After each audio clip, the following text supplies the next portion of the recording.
Assalamualaikum warahmatullahi wabarakatuh. Alhamdulillahirrabbilalamin. Wabihi nasta'in. Wa ala umuri dunia wa din. Wassalatu wassalamu ala asrafil anbiya'i wal mursalin. Wa ala alihi wa sahbihi ajma'in amma ba'du. Baik, perkenalkan nama saya Winda Rahmadani, biasa dipanggil Miss Winda.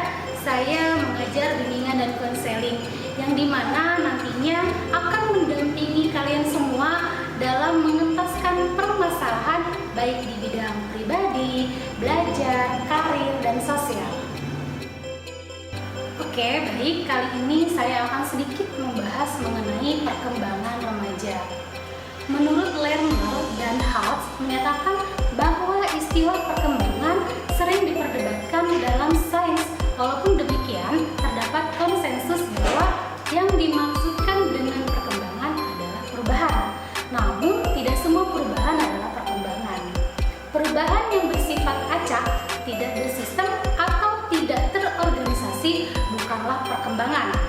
Jadi, perubahan terjadi dalam perkembangan adalah perubahan yang teratur, bersistem, atau terorganisasi. Jadi, setiap anak akan mengalami perubahan dalam fase perkembangan. Perubahan dari fase anak-anak ke pra-remaja, ke remaja awal, remaja madya, lalu remaja akhir.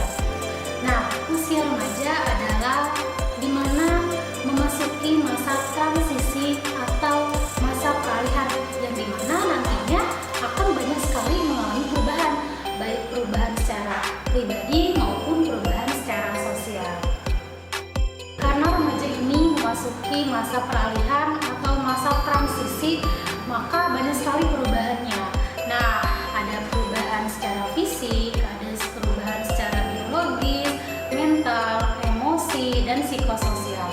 Semuanya ini didapat mempengaruhi kehidupan pribadi, lingkungan, keluarga, dan masyarakat.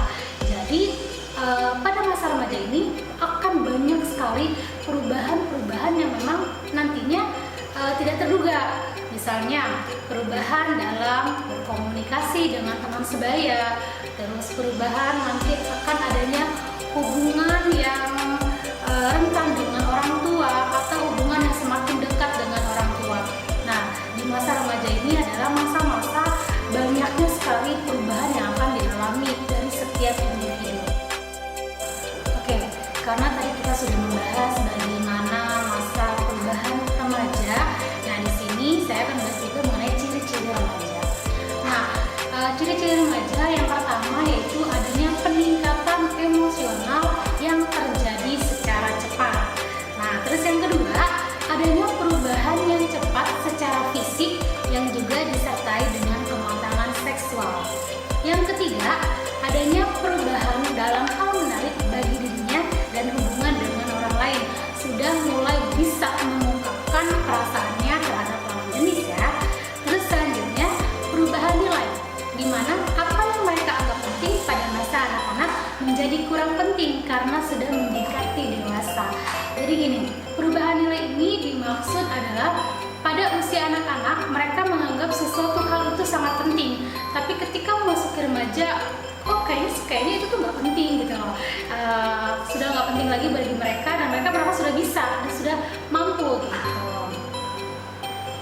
Jadi dari ciri-ciri nanti pas aku ngomong. Oke, selanjutnya ada tugas perkembangan remaja. Jadi setiap tahapan dari fase ke fase memiliki tugas perkembangan tersendiri. Anak-anak punya tugas perkembangannya sendiri. Begitupun dengan remaja, dewasa awal, dewasa madya, dewasa akhir, semuanya mengalami tugas perkembangan sendiri. Nah, di sini saya akan menjelaskan mengenai tugas perkembangan remaja. Yang pertama, mampu menerima keadaan fisiknya. Dia sudah menerima bahwa dia adalah seperti ini. Misalkan dia tinggi atau kurang tinggi, dia putih atau kurang putih, dia sudah mampu menerimanya. Kedua, mampu menerima dan memahami peran seks usia dewasa. Ketiga, mampu membina hubungan baik dengan anggota kelompok yang berlainan jenis. Mungkin awalnya kamu pada saat usia anak-anak atau usia pra-remaja masih malu-malu, misalkan dikenalin sama cowok atau ngobrol sama laki-laki masih malu-malu. Tapi di usia ini kamu sudah harus mampu berinteraksi dan bersosialisasi dengan lawan jenis gitu. Terus selanjutnya mencapai kemandirian emosional, di mana kamu sudah bisa menahan, sudah bisa memilah dan memilih, sudah bisa cara berkomunikasi dengan baik dan benar gitu ya.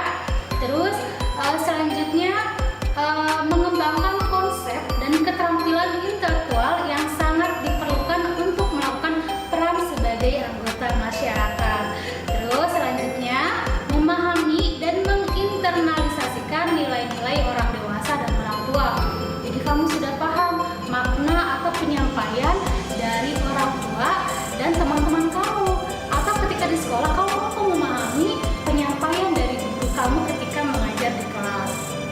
Terus mengembangkan perilaku tanggung jawab sosial yang diperlukan untuk memasuki dunia dewasa.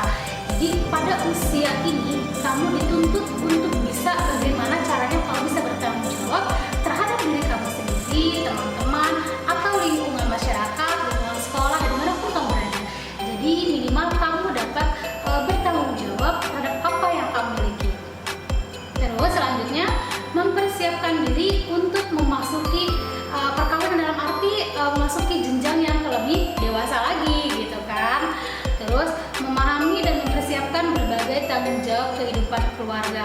Ini nanti akan kamu dapatkan ketika kamu sudah memasuki remaja madya atau remaja akhir, di mana kamu akan mempersiapkan atau merencanakan bagaimana ke depannya gitu. Oke, tadi kita sudah membahas mengenai ciri-ciri, terus ada tugas perkembangan remaja, baik remaja awal, remaja madya, remaja akhir. Di sini saya akan sedikit menjelaskan mengenai perkembangan psikologis remaja usia 14 sampai 17 tahun, yang dimana usia ini adalah usia memasuki jenjang SMA ya.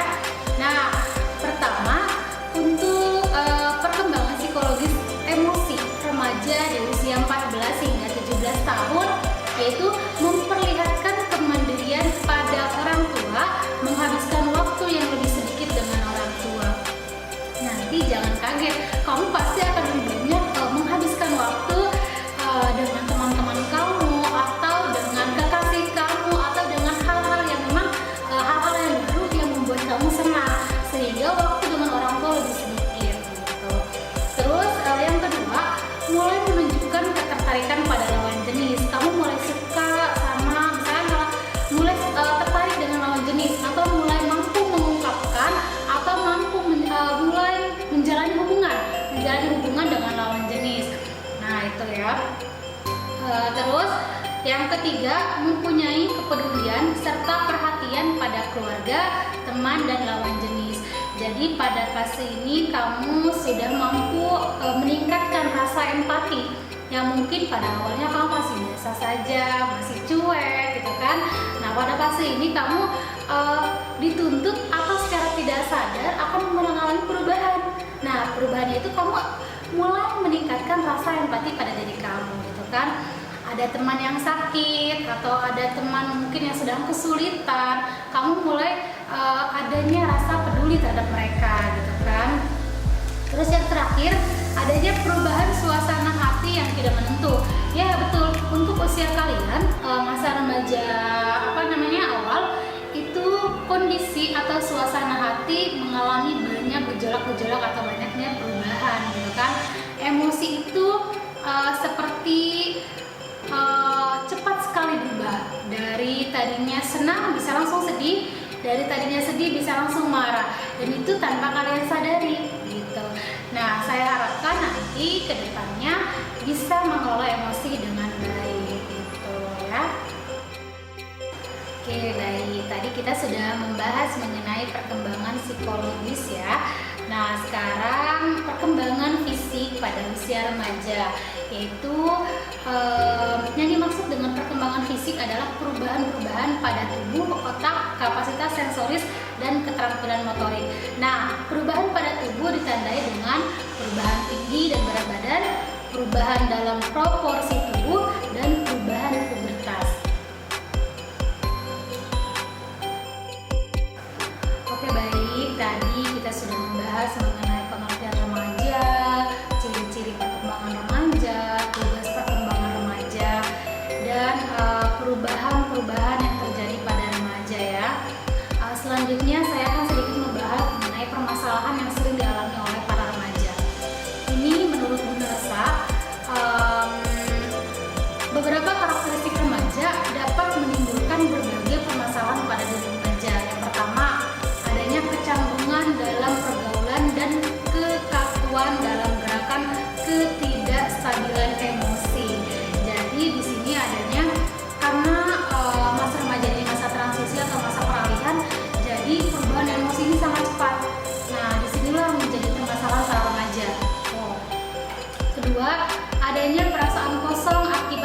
menambahkan pandangan dan petunjuk hidup.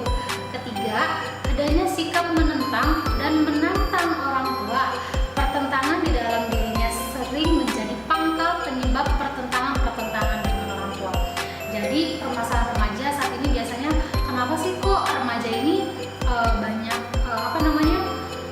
banyak pertentangan dengan orang tua. Nah, ini ada beberapa hal ya yang menyebabkan remaja itu jadi seperti itu. Bisa jadi karena misalnya pada usia anak-anak dia tuh ya udah nggak mau main lah keluar, atau misalkan kurang lah berkumpul dengan teman-teman. Tapi pada saat memasuki usia remaja, keinginan tuh berubah, lebih banyak ingin di luar bersama teman-teman, dan orang tua belum bisa menerima itu. Nah, disitulah banyaknya terjadinya pertentangan antara anak dan orang tua. Terus yang keempat itu kegelisahan karena banyak hal diinginkan tetapi remaja tidak sanggup memenuhi semuanya. Jadi biasanya para remaja ini sangat banyak sekali berhayal, berhalusinasi, berimajinasi, dan dia tuh banyak mengumpulkan pemikiran-pemikiran yang membuat dia stres sendiri. Nah, itu bisa sering kali terjadi pada usia remaja. Padahal kemampuannya belum di situ, tapi pemikirannya sudah jauh gitu kan. Terus yang kelima, kecenderungan membentuk kelompok dan kecenderungan kegiatan berkelompok. Biasanya nanti pada saat kalian masuk ke usia remaja adanya tim, secara tidak sengaja akan terbentuk gitu kan, kelompok-kelompok yang dimana orang tua akan merasa nyaman. Misalkan ada kelompok adanya geng, nanti ini akan muncul di usia-usia remaja, pertentangan atau pertikaian antara kelompok A dan kelompok B, jadi seperti itu. Jadi masih banyak lagi permasalahan-permasalahan remaja memang nantinya akan dialami oleh remaja gitu kan. Bisa jadi adanya seks bebas, terus salah pergaulan, terus ya masih banyak lagi nanti permasalahan yang akan dialami remaja. Oleh karena itu harus mampu dan harus bisa mengelola emosi, mengelola pertemanan dengan baik agar permasalahan ini tidak terjadi pada diri kalian. Oke, baik, tadi kita sudah membahas mengenai perkembangan remaja, permasalahannya, terus tugas-tugas perkembangan remaja. Nah, sekarang saya akan sedikit membahas atau mengingatkan mengenai tata tertib sekolah. Terus yang kedua, cara berkomunikasi yang baik dengan guru dan teman di sekolah. Terus yang ketiga, mengaplikasikan 5S di sekolah. Oke, yang pertama yaitu tata tertib sekolah. Jadi karena kita full day, masuknya pukul 6.45 dan keluar setelah sholat asar berjamaah, maka jika kalian datangnya terlambat melebihi pukul 6.45, maka akan dipulangkan setelah menyelesaikan tugas di jam pertama. Gitu. Terus, berapa poin pelanggaran untuk siswa yang terlambat? Jadi setiap sanksi yang kalian lakukan itu ada poinnya. Jadi poinnya berlaku ya. Sebanyak maksimal 100 poin. Jadi ketika kamu terlambat akan mendapatkan 20 poin gitu. Nanti kalau misalkan besoknya terlambat lagi, berarti poinnya akan bertambah menjadi 20 poin gitu ya. Nah, terus yang kedua, bagi perempuan wajib menggunakan ciput gitu. Seperti ini ya. Jadi wajib menggunakan ciput. Kalau tidak pakai ciput, berapa poinnya? Jadi kalau misalkan kalian tidak pakai ciput, poinnya 5 gitu ya. Terus bagi laki-laki setiap Jumat harus menggunakan peci. Terus untuk busana, nah untuk pakaian perempuan nanti tidak boleh roknya itu di atas mata kaki. Jadi harus panjang, nggak boleh sempit juga. Nanti kalau misalnya ngatung atau di atas mata kaki ya terus sempit, maka akan kena sanksi juga dari kesiswaan gitu. Terus yang berikutnya adalah tidak boleh membawa handphone. Jadi kalau misalkan kalian membawa handphone ke sekolah, itu akan dikenakan poin sebesar 35 itu poin kalian ya. Terus harus memakai gesper warna hitam. Terus Terus setiap hari Rabu harus menggunakan kaos kaki hitam. Nah itu, jadi setiap pramuka wajib menggunakan kaos kaki hitam. Kalau melanggar maka akan mendapat poin juga, 5 poin ya. Terus ketika kamu membawa kartu atau membawa benda tajam, itu juga akan dikenakan poin. Jadi nanti akan dibacakan dan akan terpampang dengan jelas untuk tata tertib sekolah. Nanti kalian juga harus memahaminya. Ini saya hanya menjelaskan sedikit mengenai tata tertib sekolah yang memang nantinya harus kalian patuhi gitu ya. Nanti jangan lupa juga untuk hari Senin itu kalian wajib memakai atribut sekolah yang lengkap. Oke, baik. Tadi saya sedikit membahas mengenai tata tertib sekolah ya, yang harus pakai tripod dan tidak boleh terlambat. Nah, selanjutnya adalah cara berkomunikasi yang baik, sopan dengan guru dan teman di sekolah ya. Usahakan ketika bertemu dengan guru minimal senyum, salam, tidak usah memasang wajah yang tidak mengenakan atau yang jutek gitu ya. Terus ketika berkomunikasi secara online dengan guru, misalkan mau bertanya sesuatu hal, biasakan diawali dengan salam dan sebutkan kalian siapa, dari kelas berapa gitu. Jangan sampai Miss saya mau bla bla bla misalnya gitu. Harus ada assalamualaikum Miss, saya Andin dari kelas 10 IPA Re ingin bertanya gitu. Jadi harus ada bahasa-bahasa yang memang enak untuk dibaca gitu. Jadi itu harus dibiasakan kepada siapapun. Nah, ketika berkomunikasi atau bersosialisasi dengan teman di lingkungan sekolah, usahakan dengan bahasa yang baik dan sopan, tidak dengan bahasa-bahasa yang memang kurang pantas untuk didengar gitu ya. Nah, jadi ketika berkomunikasi dengan guru baik secara langsung atau secara online, dan komunikasi dengan teman-teman di lingkungan sekolah harus dengan bahasa-bahasa yang sopan dan enak untuk didengar. Oke, baik, selanjutnya bagaimana caranya mengaplikasikan 5S di sekolah? Apa saja itu? Yang pertama, senyum, sapa, salam, sopan, santun. Jadi itu wajib diaplikasikan ketika kalian memang sedang berada di lingkungan sekolah, baik di lingkungan sekolah maupun di lingkungan luar sekolah ya, untuk mengaplikasikan 5S. Ketemu siapapun yang di sekolah, minimal senyum, sapa, terus kan sopan, santun. Itu berlaku untuk siapa saja, dengan guru, dengan teman, dengan karyawan, dan dengan siapa saja yang ada di lingkungan sekolah. Jadi tetap menjadi pribadi yang baik, pribadi yang mengalami perubahan-perubahan yang positif, yang dimana tadi kita sudah menjelaskan bahwa usia remaja adalah masa transisi atau masa perubahan. Nah, jadikanlah perubahan ini perubahan yang positif, yang berdampak baik bagi diri kalian, baik itu perubahan pribadi, sosial, maupun perubahan emosional. Jadi tetap menjadi pribadi yang lebih baik dalam perubahan perkembangan di usia remaja ini. Baik, demikian pemaparan materi dari saya mengenai perkembangan remaja